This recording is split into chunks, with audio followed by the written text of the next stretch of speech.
It was just another ordinary Tuesday morning at Ridgeway High School, or at least it seemed that way. The bell had rung. The halls were noisy with laughter, footsteps, and the dull chatter of hundreds of teenagers rushing to their next class. Inside the science lab, Mrs. Caroline Hayes stood by her desk, arranging a few experiment kits. She was new to the school, only 3 weeks into her first semester teaching chemistry. To most students, she looked like any other teacher, calm, polite, and a little too disciplined. But there was something different about her, something in her posture, her precision, the way she observed everything around her. Few knew that before she became a teacher, Caroline had spent 12 years in the military. She had served in the army, trained soldiers, and even seen active combat overseas. But now she wanted a quieter life, to teach, to inspire, and to help young minds grow. Unfortunately, not everyone at Ridgeway High respected teachers, and one student in particular was about to make the biggest mistake of his life. Jake Miller was the school's self-proclaimed alpha, tall, athletic, the captain of the basketball team, and a notorious bully. He'd been suspended twice for fighting, once for vandalism, but his father's influence as a wealthy businessman had always saved him from serious consequences. To Jake, rules didn't apply. People feared him. Teachers tolerated him, and he loved it. That morning, Jake walked into the lab with his usual swagger. He was late, as always. Mrs. Hayes looked up from her clipboard and said calmly, "You're late again, Jake. Take your seat." Jake smirked. "Relax, Teach. It's not like we're launching rockets here." A few students laughed nervously. Caroline didn't react. "Actually, Jake," she said, "punctuality is as important in the lab as it is in life. Please sit down and next time—" But Jake interrupted, throwing his bag on the table with a loud thud. "Next time, maybe you'll mind your own business." The room went quiet. Caroline met his eyes, unwavering. "Sit down." For the first time, Jake hesitated. Something in her voice, calm but firm, controlled but commanding, reminded him of his basketball coach, or maybe something more intimidating. He shrugged and sat, muttering under his breath. The class went on. Mrs. Hayes began explaining chemical reactions, writing formulas on the board. Students worked in pairs, mixing small vials of colored solutions, but Jake wasn't paying attention. He was bored, and when Jake was bored, he caused trouble. He whispered to his friend, "Watch this." Then, while Mrs. Hayes turned to the board, Jake poured a few drops of his chemical mix into another student's beaker, just enough to cause a small reaction. The beaker fizzed, bubbled, and suddenly, poof, a small cloud of smoke filled the air. Students gasped and laughed. Mrs. Hayes turned sharply. "Who did that?"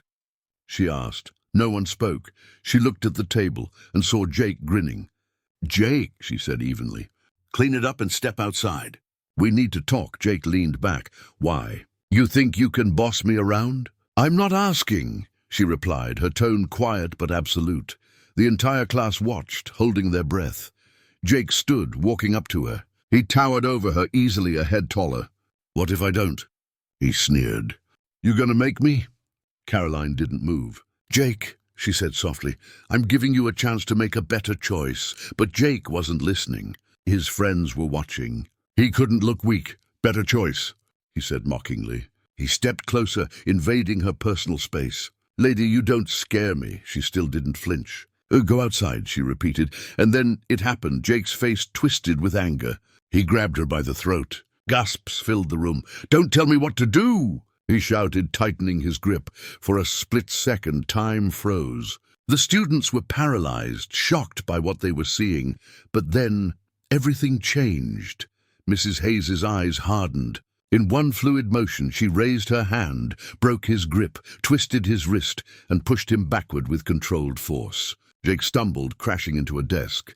In less than 2 seconds, he was on the ground, staring up in disbelief. The class went silent. Caroline stood tall, calm, her breathing steady. "Never," she said quietly, "put your hands on anyone like that again." Jake's face turned red. You hit me." "No," she said. "I defended myself." She turned to the class. "Everyone out, now." Minutes later, the hallway buzzed with whispers. "Did you see that?" She dropped him like it was nothing. "Jake's done for." Inside the lab, the principal and security officer arrived. Jake sat in a chair, rubbing his wrist, trying to look innocent. "She attacked me," he said quickly. "Ask anyone!" Mrs. Hayes didn't respond. She handed her report to the principal. Calm, detailed, precise. Security spoke to a few students, and every single one of them told the same story. Jake had grabbed her first. The principal sighed. "Jake, this is serious. You assaulted a teacher." Jake's eyes widened. "Wait, what?" "I didn't." "You did," the principal said firmly. "And it's on camera." Jake froze. He'd forgotten. Every lab had a surveillance camera. That afternoon, Jake's father stormed into the school. "This is ridiculous," he shouted. "My son said she attacked him. We're pressing charges." Caroline sat silently as the principal explained the situation. When Mr. Miller demanded proof, the principal played the footage. The room went silent. There it was, Jake grabbing her throat and Mrs. Hayes using a defensive maneuver to break free. Even Jake's father couldn't deny what he saw. "Your son is lucky," Mrs. Hayes said quietly. "If this had been anyone else, they might have pressed for criminal charges. I just want him to learn something from this." But Jake didn't learn. He scowled and stormed out. The next day, the story spread through the entire school like wildfire. Everyone knew what happened. Jake, the untouchable bully, had been taken down, not by another student, but by a teacher. For once, students felt safe. They admired Mrs. Hayes, not just for what she did, but for how she handled it. Calm, professional, and with integrity.